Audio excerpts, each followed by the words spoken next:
Bear with me as I provide the necessary context. I am a 26-year-old male who has always been close to my family.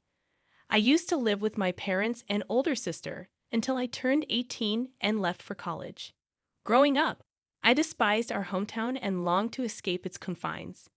The only thing that ever brought me back was my family. They were my anchor. Even after my sister moved out, I would occasionally return and stay with her in her separate apartment whenever I visited town. We shared a deep bond, having confided in each other since childhood. However, my world shattered when my sister revealed her engagement news. What made this revelation even more painful was the identity of her fiancé, the very person who had tormented me throughout high school. Bullied felt like an understatement. He had subjected me to relentless torment, pushing me to the point of panic attacks and multiple emergency room visits.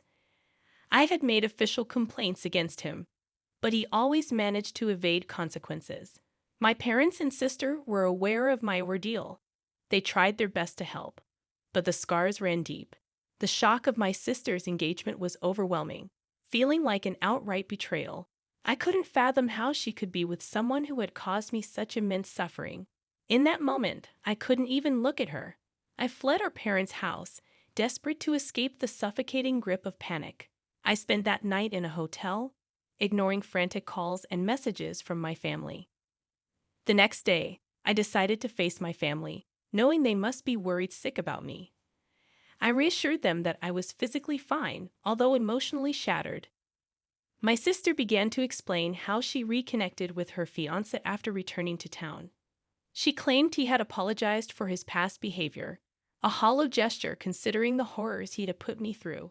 What stunned me even more was the revelation that they had been together for over 3 years, a period during which she never mentioned him.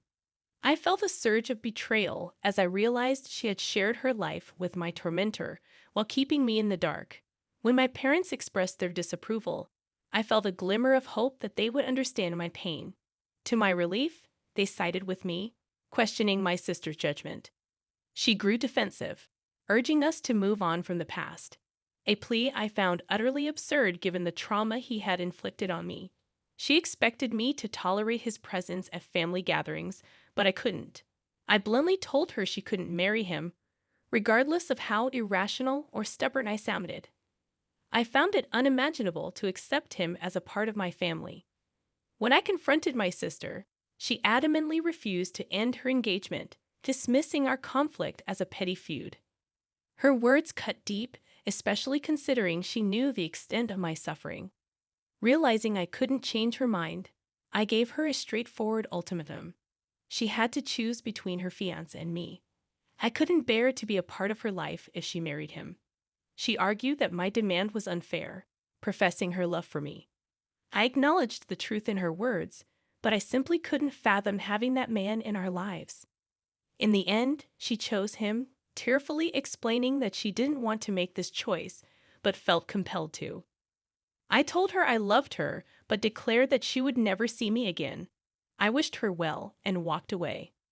Over the years, my parents kept me updated on her life events, including her wedding and the birth of my twin nephews. Despite my desire to meet the children, I couldn't bring myself to do so. Several years passed without any contact from my sister until one unexpected day when she called me. I picked up, concerned that something might be wrong. Strangely calm, she expressed her longing to reconnect. I admitted missing her too, but I reiterated my unwavering stance regarding her husband. She proposed that he would apologize if given a chance and insisted they both wanted me back in their lives. Despite my reservations, she urged me to meet my nephews. Caught in a whirlwind of conflicting emotions, I hesitated. Before I could respond, she revealed her immediate need for help babysitting the kids, emphasizing that I was her only reliable option. Feeling cornered, I questioned my reliability, as I had never even met her children. She assured me they were prepared to apologize and reconcile, emphasizing the importance of having their uncle in their lives. Feeling overwhelmed, I asked for time to think. I admitted my desire to meet my nephews, but expressed my discomfort with suddenly being entrusted to babysit kids I had never met before. I told her to give me space, promising to revisit the conversation later. I grappled with my decision, wondering if I was wrong for not wanting to babysit my nephews due to my unresolved issues with her husband. Feeling guilty about declining my sister's request, I sought solace in a conversation with my parents. They reassured me that, while they accepted my sister and her kids, they couldn't embrace her husband into the family. Their support meant the world to me. Opening up to them about my dilemma, I expressed my remorse for not helping my sister. That's when they disclosed that she had recently lost her job, causing financial strain. It became clear they were struggling and needed a free babysitter, with me being the first choice. I inquired about her husband's situation and why he couldn't assist. My parents revealed he had never held a job for more than 3 months, and his family had cut ties due to fights. Oddly satisfying was the realization that my high school bully had become a non-contributing member of society. While my parents advised against babysitting, the final decision lay with me. Despite my initial determination to help, I wrestled with the fact that my sister only contacted me out of necessity.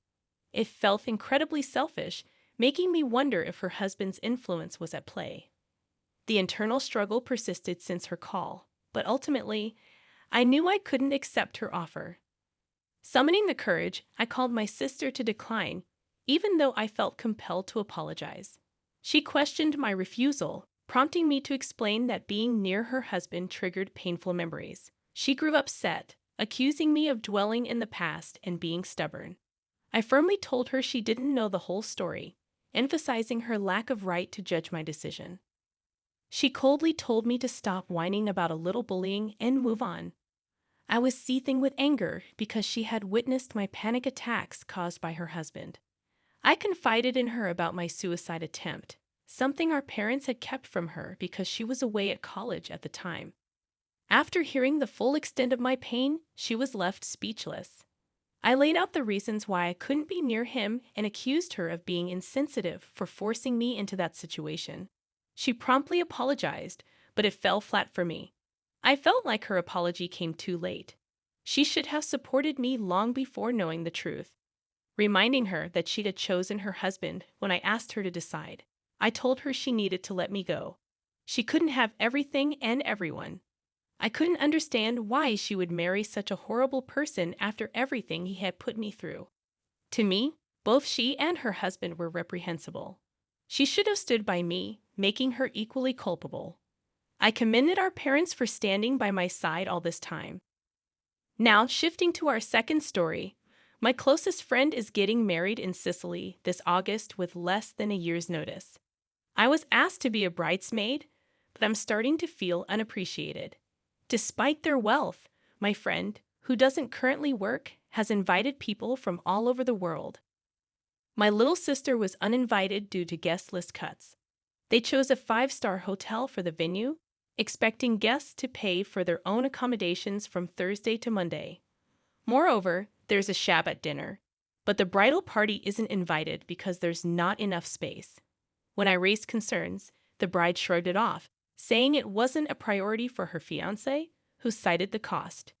She later posted about services being available at a price, making me question her appreciation for her guests' efforts. We wore our old gold jewelry and shoes. She didn't provide an itinerary or any planned events for the bridal party during the 5 days. This wedding was estimated to cost between $5,000 and $8,000 Canadian dollars, not to mention the week of unpaid time off work. She believed she only had to cover expenses for the wedding day and considered the rehearsal dinner a gift. The bride and groom didn't feel obligated to make the bridal party and guests feel appreciated. They were also planning a $50,000 safari for part of their honeymoon. I have been deeply involved in the wedding planning, even organizing the entire baccalaureate party. However, my efforts were marred when my friend relayed a negative comment from one of her friends about the baccalaureate location after I had already planned the trip.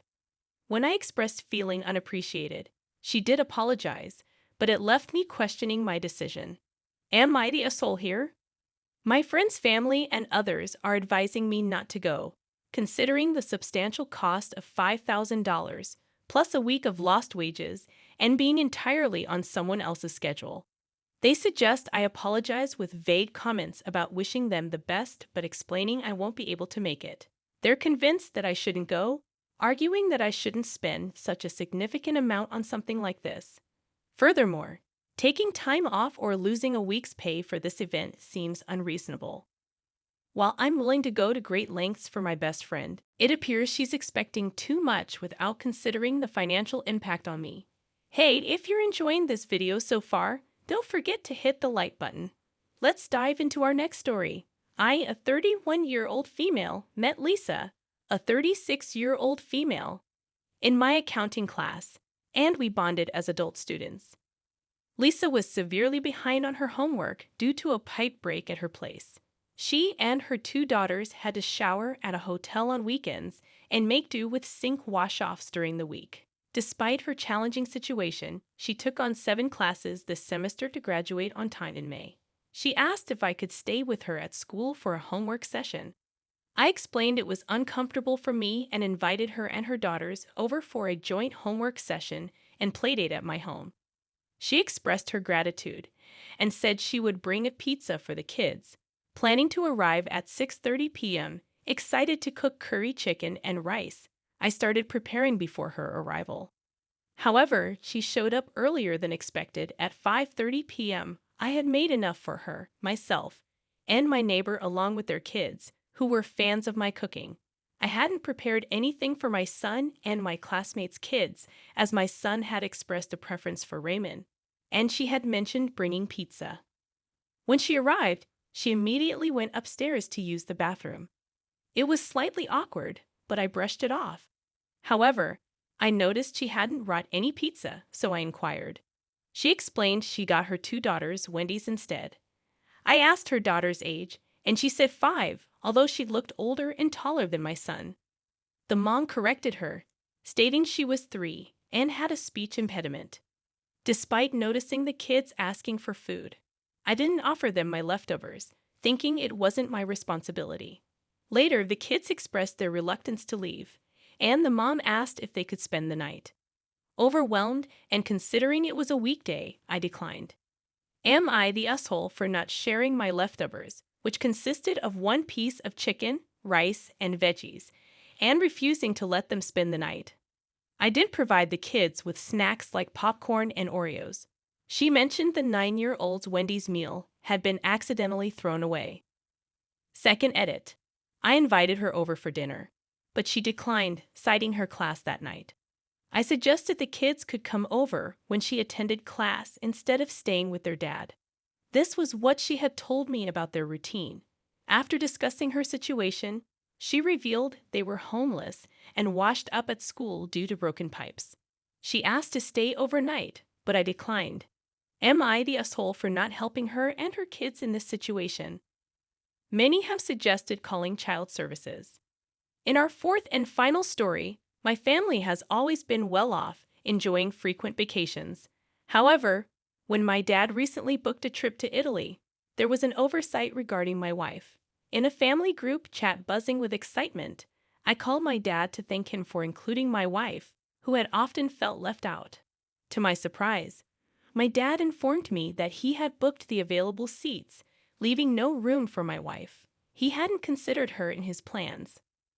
I now realize many might consider this a mere mistake, but I disagree. This exclusion isn't an isolated incident. It's part of a pattern. My wife has been overlooked in various ways before. If it were genuinely a mistake, my dad would have made every effort to rectify it before the vacation was announced. My heart sank when I realized my wife had once again been disregarded. I glanced at her. She could sense something was amiss. That's when I firmly told my dad to give my seat to someone else.